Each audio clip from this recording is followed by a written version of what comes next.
Now, how do you send bulk SMS on the iPhone? Let me guide you through it. If you're new here on Foxtecc, just subscribe and we can get started. So at first we open up the Messages app, obviously as usual, and we can get to the main page. And we obviously want to start a new conversation. So this is what I'm going to click on, the button to start a new message.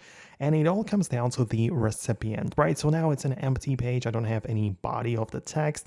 I don't have the recipient of the actual message. So what I'm going to start in here is just start typing in the people which I have stored in here. So I can type in the name of Bob, for example. So you can see I can add that person and then I can keep on going, right? So I'm going to click on and type in a John Work, right?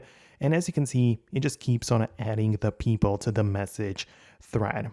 Right, so you could notice that those numbers are in the green color and it's telling me that this is a text message SMS, right? So that's important because if I type in the text right here, it's going to send a separate message to both Bob as well as to John, right? So that's how it's set up. It works with any phone number, whatever.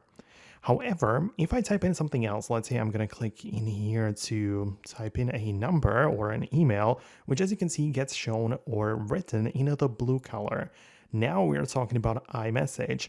And if I add one more person, which is in the blue color, you can see that at this time, I'm not sending a SMS to multiple people, but instead I'm actually creating a group chat within iMessage. So as you can see, it says iMessage. So I closed it like that. But yeah, it basically does work like this, that if I add multiple people and they all have as you can see, the blue colors and they all have iMessage, I'm creating a group chat with those people. So that's how it works. You just have to make sure that you are sending an SMS and not the iMessage or create it this way. But that's how it works. Let me know your thoughts and opinions below. I'm going to wrap it up and I'll see you in the future uploads.